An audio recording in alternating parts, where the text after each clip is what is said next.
tu ya. So kita ganti awal ya hari ni. So then nanti ujung-ujung SEM dah tak perlulah ya banyak sangat ganti kelas. Okay. But before we start our lecture, let us first open our session with Ummul Kitab Al-Fatihah.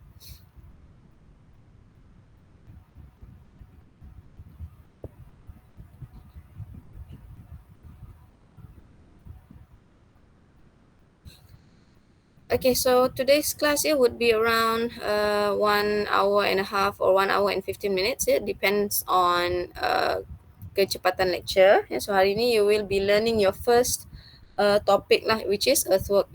Untuk kelas awal semua kita belum start lagi lecture sebab last week cuti. So today we'll start. So depends on, nanti saya tengok macam mana. Kalau kata kita sempat habiskan the whole the whole topic of earthwork today, then next week mungkin we can tak buatlah kelas ke, tengok macam mana sebab next week dah Khamis so nanti I'll see how it goes as we proceed dengan lecture. Okay, kejap ya.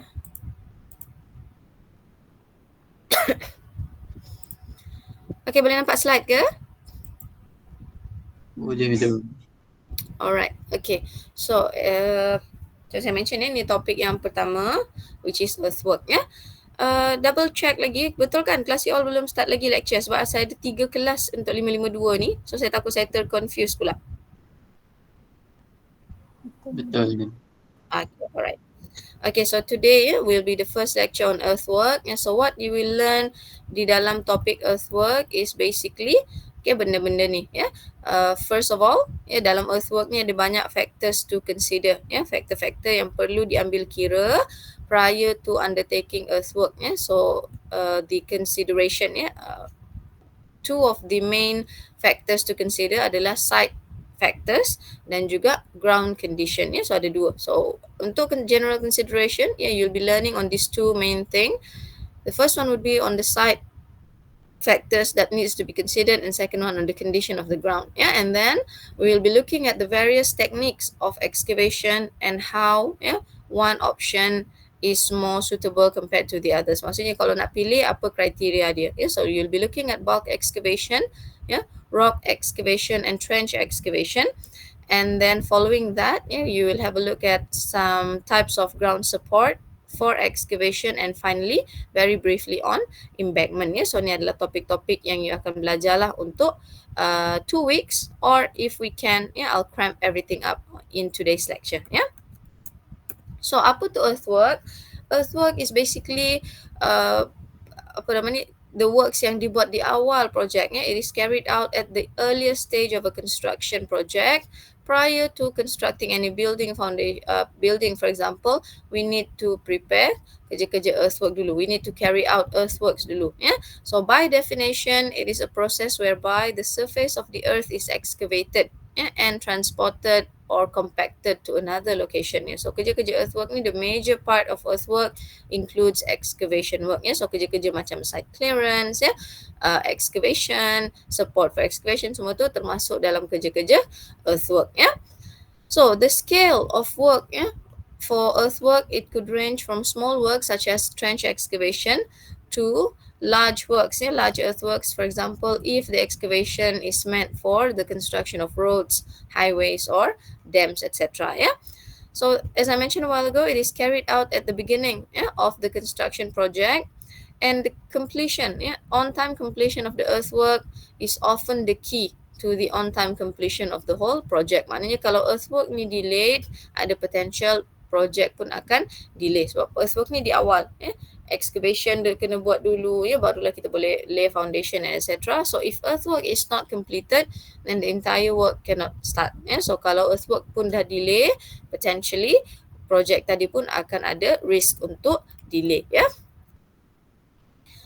So prior to the start of any earthwork stake out must be carried out kemudian provide access some site you have to provide temporary ramps for the access of machinery, trucks, etc.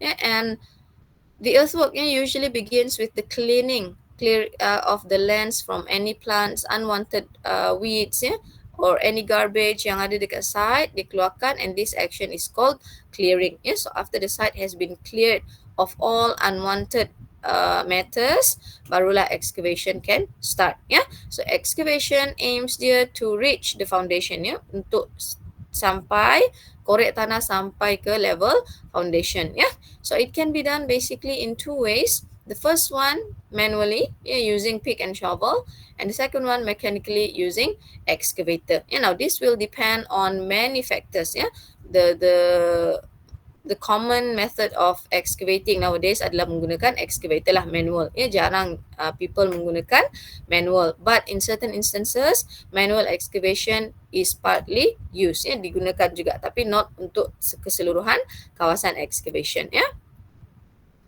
So excavation can be done for multiple purpose. Ya, dia kena tengok excavation untuk apa. Ada excavation yang simply to clear the lands above the starting plane of the building. Ya, yang ni kita panggil clearance. Ya, the clearance maksudnya to remove all the lands that are above the starting plane of the building. Katalah this is the starting plane. Ya, sama dengan apa ni, ground level. So dia kena remove, ya, all material earth di atas starting plane. Ya. The second one is when the starting plane is below the ground level, the original ground level. Katalah hijau ni adalah the original ground level. So the starting plane dia is underneath, di bawah. Ya. So kita kena empty this part. Ya. Yang this action is called emptying. Ya. Excavation untuk mengosongkan bahagian ni. Ya. Ada juga excavation ataupun earthwork that is done when the ground level is below the starting plane. Maksudnya starting plane dekat atasnya, original ground level kat bawah. So it is necessary to then bring the ground level to the same level as the starting plane. So dia kena tengok lah. Dia kena tengok original ground level kat mana and dia punya starting plane di mana. Now, because the success of earthwork is very crucial, it is dependent on various factors. Satu, whether the contractor has done adequate site investigation prior to doing the earthwork. An adequate site investigation perlu dibuat, because kalau tak ada dibuat site investigation, contractor will not have access to information such as types of ground, the condition of the ground, the the groundwater condition, what are the, is there any adjacent structures to the site. Semua benda-benda ni kena diambil kira. Dia kena tahu dekat site tadi ada tak kawasan-kawasan, ada tak bangunan-bangunan sebelah-sebelah dia, ada tak jalan-jalan dekat-dekat dia. So this information can be obtained through site investigation. Information macam jenis tanah, water table, etc. Another factor which will influence the success of earthwork is the correct choice of plant and equipment. The choice and efficient use of correct types and size of plant. Untuk earthwork, dia ada banyak machineries, banyak equipment yang boleh digunakan. Say for example, if the site ataupun if the excavation is going to be very deep, maybe contractor can use long arm excavator, etc. Macam itulah dia kena tengok. Dia kena tengok what are the correct types of plant to be used and how contractor can optimize the use of this plant. So dua factor yang akan mempengaruhi the success of the earthwork. Now, kita pergi kepada yang pertama. For earthwork, there are several factors that needs to be considered by the contractor. The first one, we call it as site consideration. Now, site consideration, there are basically 4 factors yang contractor kena consider yang berkaitan dengan site. Yang pertama adalah nature of the excavation. Kedua is the availability of work area. Ketiga is the disposal of soil. And finally, whether there are existing services and structures. Ini mengganggu pula bunyi-bunyi tu.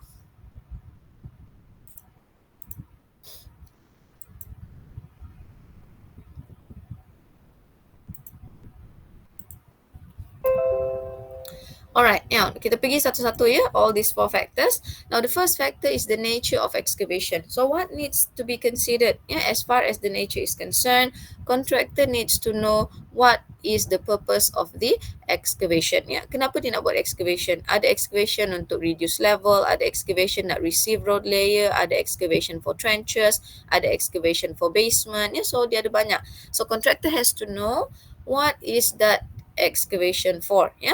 Bila dia dah tahu excavation untuk apa, then contractor have to consider how long ataupun how much time does he have for the excavation work, berapa banyak masa yang dia ada, then of course contractor has to determine the sequence of work for the earthwork, dia nak turutan kerja dia macam mana, Aside from that, contractor also needs to prepare a detailed plan on the movement of soil and machineries around the site during the excavation area. During excavation akan ada banyak equipment yang terlibat. Maybe not one excavator, maybe 2 or 3. And then dia akan ada dump truck, lorries, etc. So contractor has to know. Dia kena plan macam mana movement of equipment dan macam mana movement of soil. Spoil ni tanah macam mana movement of spoil inside the area of excavation. Tanah yang dia nak keluarkan ni pun, yang dia dah excavate ni pun contractor kena tahu. Dia nak letak dekat mana, dia nak buang macam mana, route dia semua tu. So contractor has to prepare a detailed plan prior to doing excavation work. So macam mana dia nak tahu? Normally benda-benda ni semua akan diletakkan di dalam site layout. Site layout nanti akan belajar dalam 560 project management 1 more detail on site layout. Contractor has to come up with a good site layout supaya kebaikan site layout ni ada banyak, supaya kerja-kerja tak delay, the placement of equipment will not interfere with the work ni ada banyak. So contractor has to prepare a detailed plan on how the route inside the site is going to be.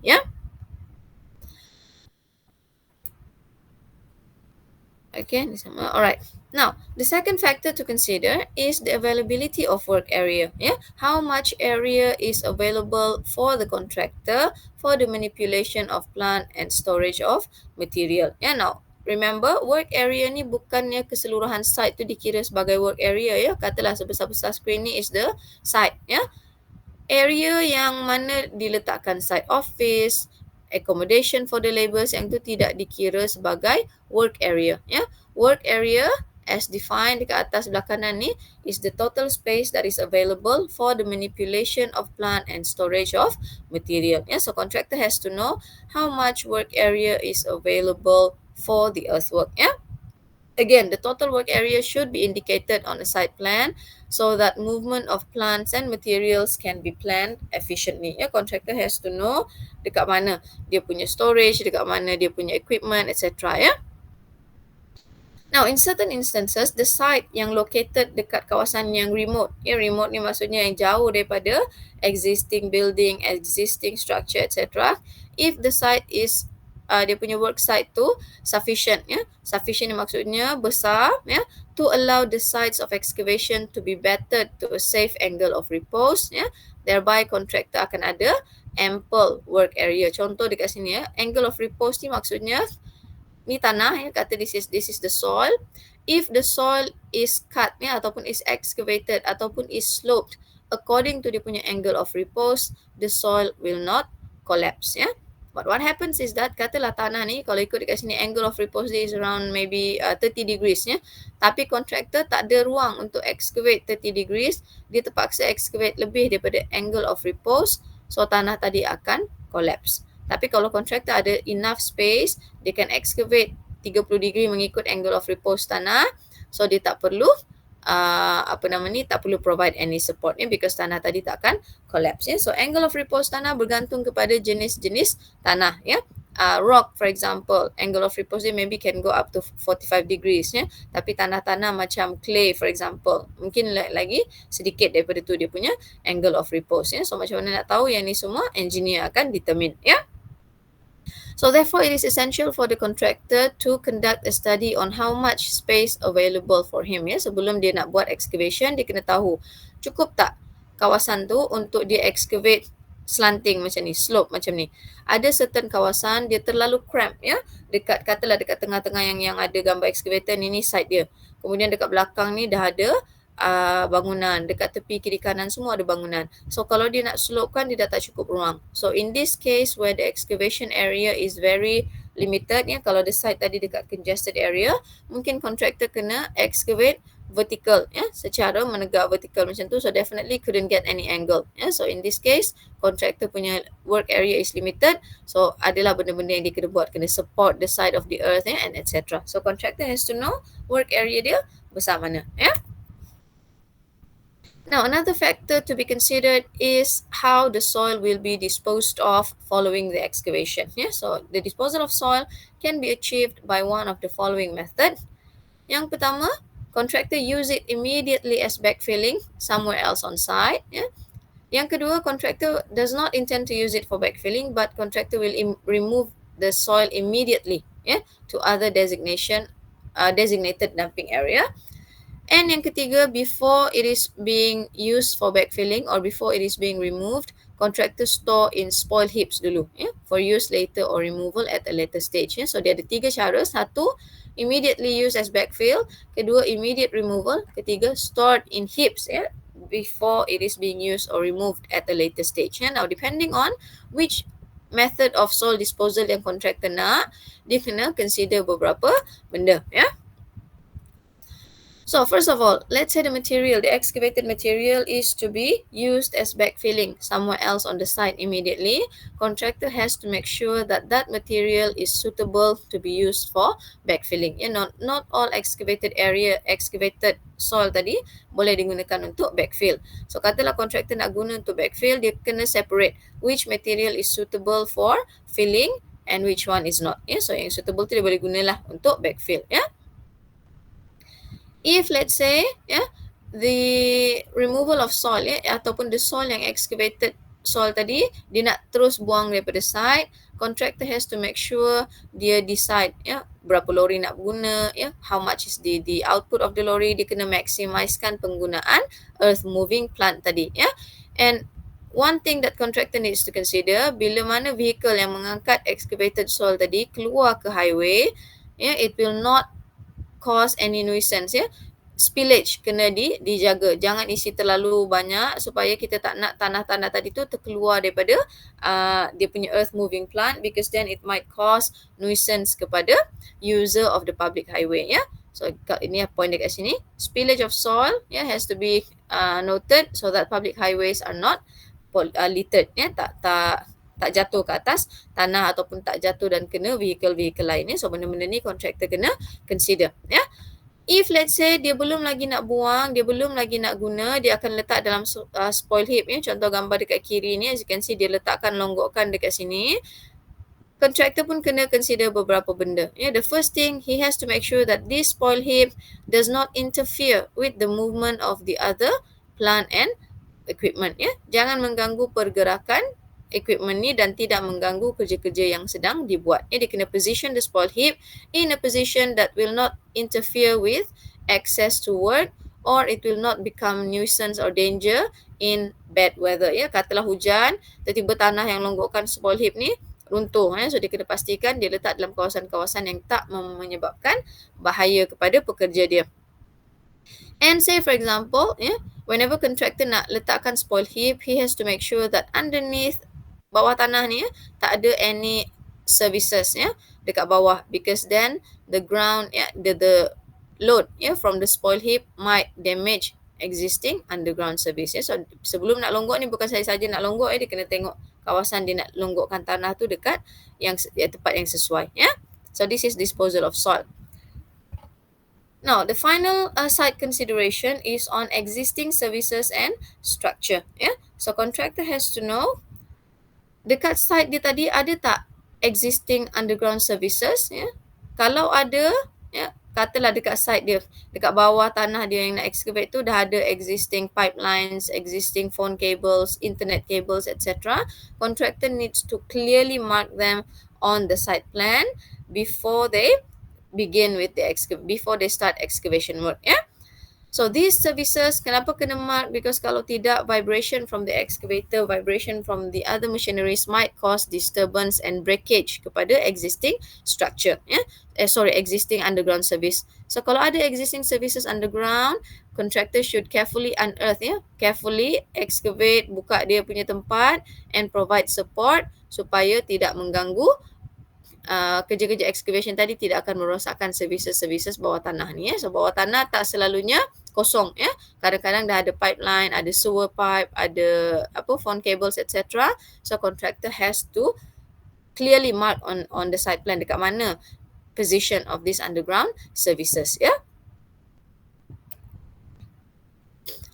Now tadi untuk services, what happens if the site has adjacent structure to it? Ya, dekat tepi ada rumah, dekat depan ada sekolah, kemudian ada jalan pula adjacent kepada site. Yang ni pun kontraktor kena ambil kira. Ya, because dia tak nak bila dia buat kerja-kerja excavation dalam site dia, that excavation work cause any nuisance ataupun damage kepada existing structure. Ya, beza ya, existing services ni adalah servis-servis yang bawah tanah tadi. Existing structure adalah bangunan-bangunan ataupun any struktur facility ke yang berdekatan. Ya, kadang-kadang not all the time ya, site ni dalam remote area. Selalunya site ni dekat tengah-tengah. Contohlah yang KL, area KL tu dah congested, buat pula construction dekat situ, then definitely there will be adjacent building, adjacent structure. So contractor has to take note of the adjacent structure, and during excavation contractor needs to provide support, necessary support to prevent damage ataupun nuisance kepada existing structure tadi, existing users. So some of the method ataupun support that contractor can use adalah cut-off walling. Cut-off walling ni adalah satu wall, as the name suggests, wall yang dibina untuk stop. Stop ni maksudnya untuk stop the flow of water from the site and into the site. So this is how cut-off walling looks like lah. Cut-off walling ni dia dibuat menggunakan material yang impermeable. Impermeable ni maksudnya water tak boleh seep through. And tujuan cut-off walling supaya no water can seep into the site dan juga keluar daripada site. So normally digunakan material yang digunakan adalah clay or concrete because this material will not let water seep through them easily. So ni adalah cut-off walling. Kedua, contractor can use strutting and shoring, penggunaan sheet pile. Sheet pile ni adalah this one, individual sheet pile dia drive side by side to provide a watertight wall. Yang ni pun selalunya untuk prevent seepage ataupun untuk menahan tanah daripada jatuh. And the third one is underpinning. Underpinning ni adalah proses of strengthening and stabilizing the foundation of an existing building supaya bila mana dibuat excavation, building tadi tak jatuh. Ni contoh macam mana underpin.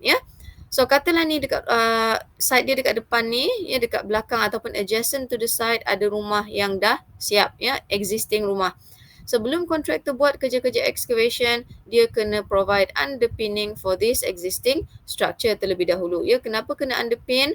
Tanah yang di bawah rumah ni tadi asalnya ianya compact. It's very compact. So the foundation of the house sits on top of this ground. But what happens kalau kontraktor korek tanah yang berdekatan, tanah yang kat depan dia? Definitely tanah yang belakang yang asalnya compact tadi, it will no longer be compact, dia akan jadi loose. So kalau tak ada support, bila kontraktor korek yang depan dia, mungkin tanah di bawah rumah ni akan loose and foundation dia akan jatuh. Akan mungkin settlement dia sedikit, tapi still akan menyebabkan crack. Ataupun lebih teruk, kalau settlement dia terlalu banyak, the house might collapse. So in order to prevent this, contractor must first underpin existing structure. And this has happened. Kalau you belajar construction law last semester, you know one of the cases is that existing homeowner ke building owner ke sue the contractor because during excavation rumah dia crack, bangunan dia crack sebab tak dibuat support dengan betul. So this is underpinning. Prior to any excavation work, contractor has to know ada tak existing structure yang dia kena support, yang dia kena underpin. And this one is also one of the requirement di dalam guideline untuk kerja-kerja excavation. Dia kena provide support where necessary. Alright, so that is on the site consideration. Another factor that needs to be considered prior to doing excavation work is the condition of the ground. Kondisi tanah. So the ground condition, by knowing the ground condition, contractor will then know what types of ground support is required during excavation. Tengok jenis tanah, contractor boleh tahu apa jenis ground support yang sesuai. And second, what is the method yang contractor can use to keep the excavation free from water. Kenapa penting untuk keep excavation free from water? Because dia tak nak during excavation tanah tadi bercampur dengan air. What happen if there is excess of water di dalam site? Tanah tadi akan lose dia punya property. Tanah ni bila campur dengan air dia akan jadi very lembik, property dia pun hilang. So dia kena pastikan excavation area tadi is kept free from water at all times. And another thing that contractor can decide on is the plant to be used. Ya, not all excavating equipment suitable untuk semua jenis tanah. Kalau kata dekat site tadi dia tengok ground dia adalah jenis yang berbatu, batu-batu besar, definitely mungkin contractor will need some form of pneumatic breaker ke, ataupun apa nama ni, blast the soil ke, blast the rock ke, dia kena tengok. So these are the ground condition. So ground support, that is required will depend on the type of soil, the depth of the excavation, and how long will that excavation remain open. Ini kita akan tengok dalam 2.4 nanti, support for excavation. Okay, so this is ground condition. Again, apa yang contractor kena tahu dalam ground condition, dia kena tengok what is the type of soil that he's going to excavate, how high is the water table in that area, dia kena tengok ketinggian water table. Selalunya if the excavation area is dia punya groundwater level is not that high, normally it will not pose any serious threat kepada excavation work. Tapi kalau dekat site tadi groundwater level dia tinggi, then dia akan, contractor akan ada more work yang dia kena buat. Satu, dia kena cari cara untuk lower the water table in that area, and then dia kena cari cara macam mana nak keep the site free from water, dewatering, dan juga macam mana support for excavation. So ni adalah factors yang contractor kena consider as far as ground condition is concerned. Now, this would be the end of part 1, tapi saya tak akan end dekat sini. I will be continuing with the method for excavation. But before that, do you have any question?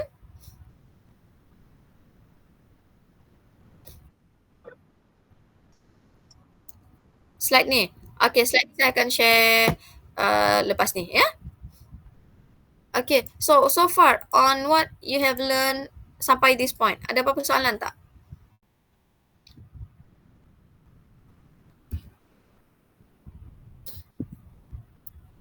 No question, Okay, kalau no question, we will take a short break. Siapa-siapa who start feeling a bit sleepy, you boleh go freshen up. Kita akan ambil about 5 minutes break. Nanti kita akan continue with the technique for excavation. Okay? 5 minit je. Okay, madam.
Okey, kita sambung ya.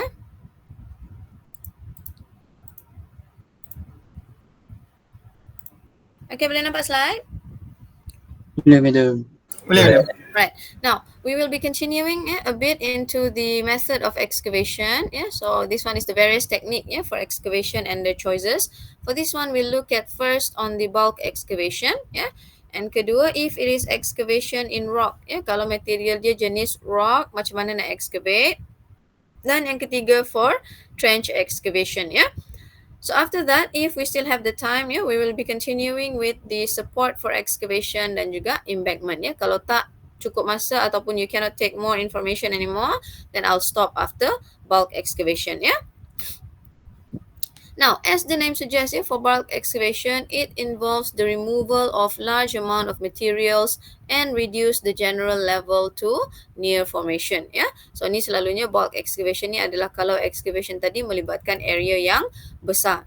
Contoh nak excavate untuk jalan, excavate untuk dam ataupun bangunan tadi memang bangunan yang luas. So ni kita panggil sebagai bulk excavation.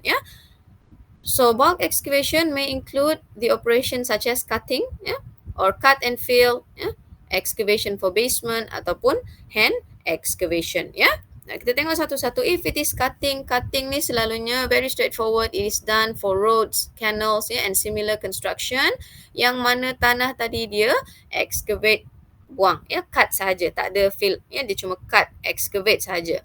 So the use of plant will depend on the quantity of soil to be transported. Selalunya kalau, sekejap saya kena answer to this call.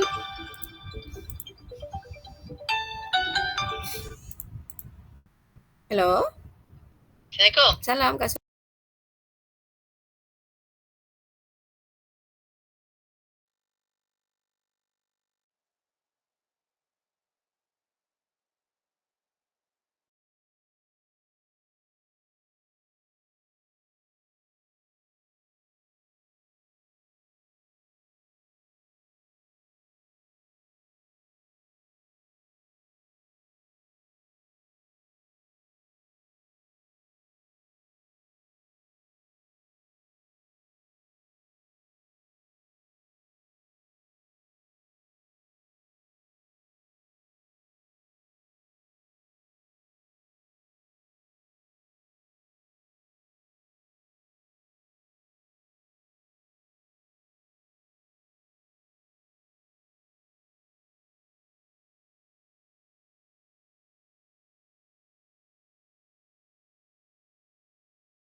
Okay. Alright, sorry ada gangguan sedikit. Okay, now. Tadi adalah cutting So cutting ni dia depends on the quantity of soil to be removed. They can use various types of plants. Kita akan ada excavator. Maybe they need bulldozer, scraper, dragline, etc. Another factor is the distance of the disposal unit. Sebab dia cuma melibatkan cutting, so definitely the soil needs to be removed. Kena dibuang. So distance daripada site ke disposal unit tu berapa jauh. Dan yang ketiga, again, this one factor has to be considered for all types of excavation, the condition of the ground and water level. So examples of plants, the subsequent slides adalah menunjukkan contoh-contoh plant yang boleh digunakan dalam excavation. So I will not be explaining setiap plant ni. Contoh-contoh lah back-actor, bulldozer, dragline, dumper, backhoe, roller compactor, scraper, trencher. Yang ni kalau nak excavate trench lah, trencher ni, skimmer, etc. Now the choice of plant will depend on this factor tadi. That is cutting. So cutting pretty much straightforward lah. Excavate tanah untuk sampai ke formation level. Sama ada ini untuk jalan ke, untuk dams etc. Now, the second type of bulk excavation is shallow cut and fill. Shallow cut and fill is when dia punya excavation is not too deep. Shallow excavation saja. So shallow cut and fill normally is used for road construction ataupun airfield construction. So in shallow cut and fill, kalau ianya untuk jalan, katalah this is the excavation to receive road layers. Selepas dia dah excavate, yang atas ni is where the road layers is going to be. Dia kena protect bahagian atas ni from over drying ataupun effect of water. So macam ni nak protect, sebab itu selalunya dalam road construction, you akan belajar detail nanti dalam Constack 5. Selalunya in road construction dia akan protect bahagian atas ni dengan menggunakan geotextile material, any material yang waterproof, untuk supaya tanah tadi yang dia dah excavate tadi, the formation level kita panggil, can be protected against water ataupun excessive drying out from the sun. Kenapa kena protect daripada sun juga? Because kalau tanah overexposed by sun, it will dry out. Bila dia dry out ni, tanah akan merekah. So dia tak sesuai untuk jalan. So dia kena protect. So tadi shallow cut and fill. Yang ketiga, the third type of bulk excavation is basement construction. So basement construction is synonymous for deep excavation which exceeds 4.5 meters deep. So kita ada shallow excavation, kita ada medium excavation dan kita ada deep pit excavation. So selalunya deep pit excavation ni akan berlaku if the structure has basement. Ada basement, so dia kena excavate dalam sikit. So kalau dia ada basement, normally the method of excavation can be either open cut, or cut and cover, ataupun top down and composite technique. Now what you will learn in this part, basement construction, you will again learn di dalam topik basement lecture 4 nanti. So sama, basement excavation, you akan ulang balik benda yang sama. So this one, kalau deep pit dia lebih daripada 4.5 meter. Kalau shallow is between 0 to 1.5 meters deep. Between 1.5 ke 4.5 kita panggil medium depth excavation. So kalau lebih 4.5, this is deep pit excavation. So the methods, open cut, cut and cover, top down dan juga composite. Now we go for the first one, which is open cut. Open cut excavation is pretty much straightforward. Dia punya step by step procedure. The first step, as you can see dekat sini, dekat gambar sebelah kiri, it starts with excavating the soil to the required depth, and slope the side of the excavation. So dia cut, dia cut. Kemudian tak ada support, as you can see dekat sini, tidak perlukan any support. Selepas dia dah excavate, construct the basement structure secara traditional. Traditional maksudnya daripada bawah ke atas lah. Construct the basement structure. After the basement structure has been constructed, backfill the remaining excavation area. So this is open cut excavation. Kenapa dinamakan open cut? Because after you have excavated, dia tak perlukan any support untuk tutup excavation area tadi dekat atas ni. Tak perlu ditutup, tak perlu provide any strutting. So again, macam saya mention, this one is the easiest form of excavation, whereby contractor excavate, kemudian dia build the basement structure, and then dia backfill the remaining excavated area. However, not all the time open cut ni boleh digunakan. Dia sesuai untuk digunakan kalau contractor, ingat balik point yang di awal tadi, site consideration. If contractor has sufficient work area, yang mana dia boleh better the site of excavation to the safe angle of repose, he can use this open cut technique. So open cut ni selalunya dari segi kesesuaian. Now this one is very important, because nanti apa-apa bentuk test ke assessment ke, you akan ditanya dari segi kesesuaian, dari segi application. Now dari segi kesesuaian, open cut ni suitable for excavation yang tak ada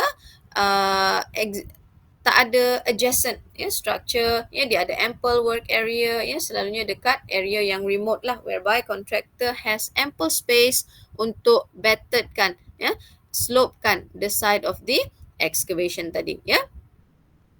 And again, yang ni pun bergantung kepada kedalaman jugalah ya. Kalau lagi dalam, walaupun dia nak, macam saya mention lagi dalam, kalau dia nak battered kan tu maksudnya dia akan excavate lebih banyak tanah ya. So dia kena tengok dari segi practicality, kalau open cut teknik ni boleh digunakan, contractor must always prioritize open cut because they are more economical. Tapi kalau dah open cut ni tak, is no longer economical, contoh dah lagi dalam ya, bila lagi dalam lagi banyak earth kena excavate and support pun kena ditambah, so open cut no longer becomes economical, barulah contractor consider another method. But if so long as it is economical and practicable, open cut should be made a priority because it is easy ya. So this is open cut. The second technique adalah cut and cover. Ya, now kalau korang tengok beza dengan open cut ya. Kalau open cut dia terus start with excavation. Kalau cut and cover, prior to excavating the earth, retaining wall has to be erected terlebih dahulu ya. Dia start dengan the erection of retaining wall. So sebelum soil is being removed, construct dulu retaining wall ya. So contoh dekat sini dia menggunakan secant pile for example ya, yang kat gambar ni. So dia kena construct dulu retaining wall ni. Once retaining wall has been constructed, barulah excavation work can be done ya. So kalau korang tengok dekat atas ni is the original ground level ya. So after retaining wall has been erected, dia akan excavate from this point to this point ya, the first level ya. After they have excavated the first level, dia akan provide strutting ya. Sebab itu dinamakan cut and cover. You cut, kemudian you cover atas ni ya with strutting. Tujuan strutting supaya again the soil does not collapse lah ya. So dia kena provide strutting ya. So after that barulah dia excavate subsequent level. So katalah dia kena bahagikan 3 atau 4 level ya. So after dia excavate this part, dia strut. Kemudian dia excavate lagi, strut lagi ya. Kalau ada level seterusnya pun sama operation dia lah, excavate and provide strutting ya. So selepas that, barulah dia construct basement tadi by conventional method. Conventional method maksudnya daripada bawah ke atas ya. So dia construct the basement slab dan juga wall ya, from bottom up ya. So after the basement has been fully constructed, barulah dia backfill the remaining excavated area ya. So this is cut and cover. Dia punya step by step dia lebih banyak banding open cut ya. Kalau open cut you excavate, you construct, you backfill. Kalau ini erect retaining wall terlebih dahulu, kemudian barulah you excavate and strut ya, in stages. Excavate, strut ya, sampai level paling bawah, barulah basement construction can begin from bottom upwards. After basement has been completed, backfill the remaining area ya. So normally cut and cover technique is suitable for construction ataupun for excavation that is done in a congested area whereby contractor does not have enough space untuk batteredkan the slope of the excavation, so he has to excavate vertical ya, ataupun near vertical. So in this case kena menggunakan cut and cover technique, because what happens if excavation is done secara vertical, almost all tanah ya tak boleh hold dia punya position kalau dia dah berada dalam angle yang tegak macam ni ya. So that's why dia kena provide retaining wall untuk tahan tanah, barulah dia boleh excavate ya. So dari segi kesesuaian, this is suitable for construction in a congested area. Tapi again cost dia mungkin bertambah because banyak support perlu dibuat ya. And this one ya, walaupun site tadi is very congested, ada adjacent structure, this type of excavation is safe to be used ya, and it will not cause any damage kepada structure-structure yang berdekatan ya. So this is cut and cover. However, another drawback of the cut and cover technique is that it is lengthy ya, masa dia panjang. Dia kena excavate tutup sampai level paling bawah baru dia boleh start basement construction ya. Now, yang ketiga, we have another method yang dipanggil sebagai top-down technique ya. So top down is basically sama macam cut and cover, yang mana sebelum dia excavate dia kena install retaining wall terlebih dahulu. Kemudian excavation is still done in stages, and after this portion ya, portion yang atas di settle excavation, still kena provide strutting ya. So step by step dia lebih kurang sama macam cut and cover. Beza dia, selepas dia dah excavate the first level, dia provide strutting ya, dia terus tutup, seal off bahagian atas. Kalau cut and cover tadi ya, atas ni dia tak tutup, dia remain open ya. Tapi kalau dalam top down, after the first level has been excavated and strutted ya, dia kena tutup, reinstate, tutup yang atas ya, dia provide slab dekat bahagian atas. So once atas dah tutup ya, baru dia continue ya, kerja-kerja di bawah ya. So construction of underground structure will then begin ya. So kalau tengok tadi, kalau cut and cover dia construct basement daripada bawah ke atas, top down as the name suggests, basement construction can begin ya as soon as this one has been covered ya. Dia terus construct the roof slab of the first level of basement. So maksudnya construction start daripada atas ke bawah ya. Now, kalau tengok dekat gambar yang nombor 3 ni construction of underground structure terus mula ya. Kemudian barulah dia excavate lagi level bawah and construct lagi basement. Kemudian excavate lagi level bawah and then construct. So construction start daripada atas ke bawah ya. Dekat sini nombor 3 ni, as you can see, when they construct the roof slab, they have to provide a small opening dekat sini. From this opening is where machine akan masuk, labor akan masuk ya. So dekat sini. So setiap level bila dia dah siap pun dia kena provide this small opening ni ya. So after dah sampai level paling bawah, ya barulah dia backfill mana-mana yang perlu dan reinstate balik all the trees and etc. ya. Now, untuk this method ya, kelebihan top down method, once this one has been covered, bila dia dah provide slab dekat atas, superstructure and substructure can begin construction simultaneously. Maksudnya sementara dia buat dekat bawah, atas pun dia boleh construct at the same time ya. Kalau beza dengan cut and cover tadi, kalau cut and cover dia kena tunggu sampai basement dah siap, selepas dia dah backfill baru superstructure boleh dibuat. Tapi kalau dalam top down, after the first level has been excavated and strutted, once they have already covered the top portion of the earth ya, superstructure terus boleh construct ya. So as you can see dekat sini ya, gambar ni dekat atas boleh start construction while at the same time basement is still being constructed ya. So bawah construction basement will not interfere with the construction of the superstructure. So this allows for speedy ataupun construction yang cepat ya. Dia boleh speed up construction process because again construction of the superstructure does not have to wait for the substructure to be fully constructed baru dia boleh buat ya. Selepas dia dah tutup atas, they can start bawah dan atas at the same time ya. Again, dari segi kesesuaian, dia sama macam cut and cover, ni sesuai untuk congested area, but the top down technique offers another advantage of fast ataupun they can speed up construction process ya. So selalunya kalau client is in constraint of time, dia nak construction dia cepat siap, then normally contractor can go for top down technique because construction of yang atas tidak akan terdelay, tak perlu tunggu pun basement siap dia boleh buat at the same time. Tapi one of the drawbacks of this top down technique is that sebab kita dah tutup atas so construction kena dibuat dalam keadaan yang dark and dusty because what happens kalau dalam cut and cover dia tak ada tutup bahagian atas ni, dia boleh buat basement construction dekat tempat yang terbuka Tapi kalau top down, you have already covered the top part of the excavation, so the constructors ataupun the labourers have to work in a dark and dusty environment As you can see dekat sini dah tertutup, dia kena buat kerja-kerja dekat bawah, so gelap dan juga ventilation kurang Ni adalah salah satu drawback untuk top down technique whereby lighting and ventilation is always a problem As you can see dekat sini dia kerja, dia dah tutup atas tu, so opening ni je, dia kena rely on this small opening saja untuk lighting dan juga ventilation. So in top down, providing sufficient artificial lighting is very important. Maksudnya kontraktor kena pastikan lampu artificial ada dekat bawah ventilation pun cukup. So macam mana nak provide ventilation, ada banyak cara lah. Normally kadang-kadang kontraktor kena provide blower so that dia boleh provide sufficient ventilation untuk pekerja-pekerja dia yang buat kerja dekat bawah ni So ni adalah salah satu limitation lah of the top down technique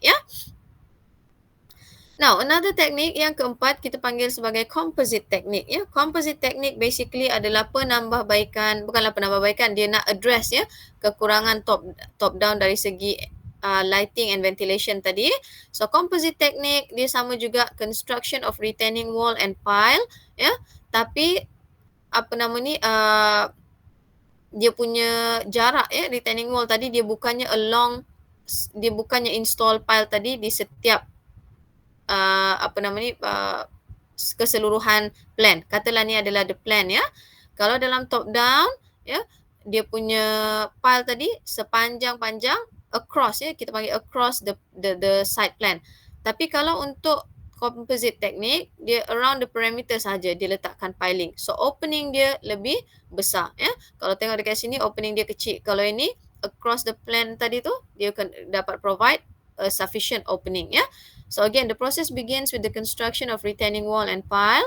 Kemudian dia construct ground floor first slab ya. Dia sama. Composite technique sama juga daripada atas ke bawah juga ya. So cuma beza dia opening dia besar because of jarak antara pile ni dia lebih besar ya. It's not across the side plan tapi dia along the perimeter ya. So excavation at B1 kemudian dia construct from top downwards ya. So beza antara top down dengan composite tu saja dari segi ni opening dia ni ya. More opening so means more lighting and more ventilation, less obstacle untuk kerja-kerja bawah tanah tadi dibuat ya. So once basement has been completed, again backfill where necessary, yeah, and then construction habis. Yeah. So this is the 4 technique of basement excavation. Kita ada open cut, cut and cover, top down dan juga composite. Selalunya kalau diminta untuk suggest, kalau kawasan tadi dekat kawasan yang remote, tak ada adjacent structure, you can suggest for open cut. But if the area is congested, you can suggest for cut and cover. Tapi kalau dia congested and client need to speed up the construction process, jimatkan masa, you can suggest top down. Yeah. Alright. Now, up to this point, boleh faham?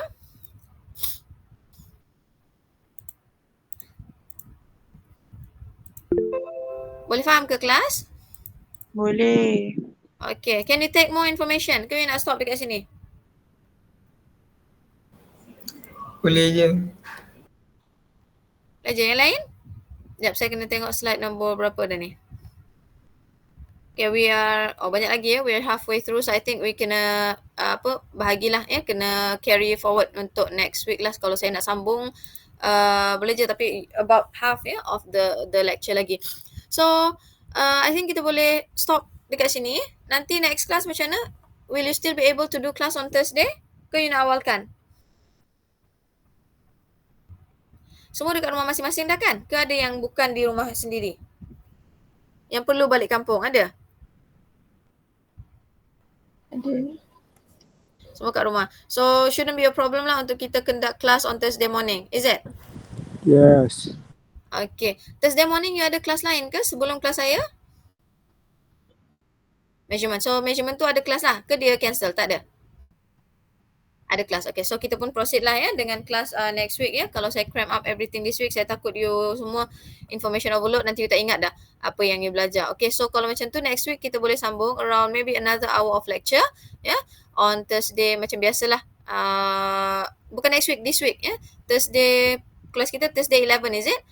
Tapi kalau you punya measurement habis awal, saya pukul 10 ke dah habis, nanti someone text me, then we can terus sambung dengan Constack. Boleh? Okay, alright. So, kalau tak ada apa-apa soalan, I think that would be all. Sebelum tu, let me call attendance dulu. Ya. Aida Hazira? Ada, madam. Okay. Aina Nabila? Ada, madam. Okay. Ashraf Idris? Ada madam. Okay. Farish Iskandar? Ada madam. Hilwina? Ada, madam. Okay. Irdina Fatia? Ada, madam. Izzatul Fazlina?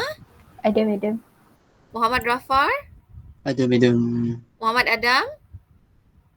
Okay. Muhammad Alif Haikal? Ada, madam. Okay. Muhammad Darwish? Ada madam. Okay. Nick Natasha? Ada, madam. Okay. Nick Nurdini? Ada, madam. Nur Adriana? Ada, madam. Okay. Nur Ain Izzati?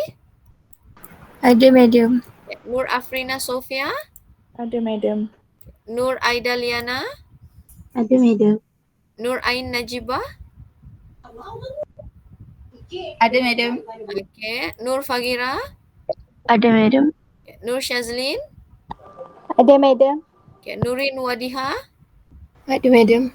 Okay. Nur Sabrina Alia? Ada, madam. Okay. Nurul Rauza?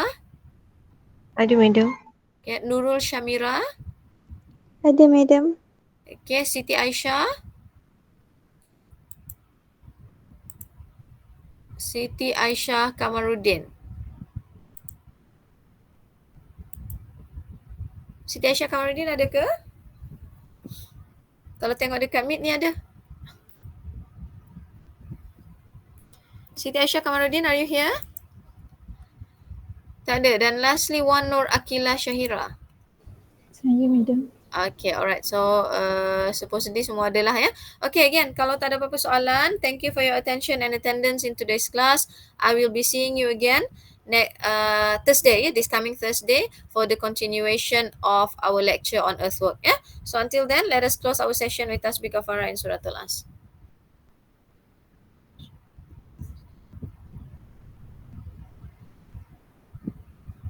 Okay, thank you everyone. See you Thursday. Thank you, Thank you, madam. madam. Thank you, madam. You're welcome. Thank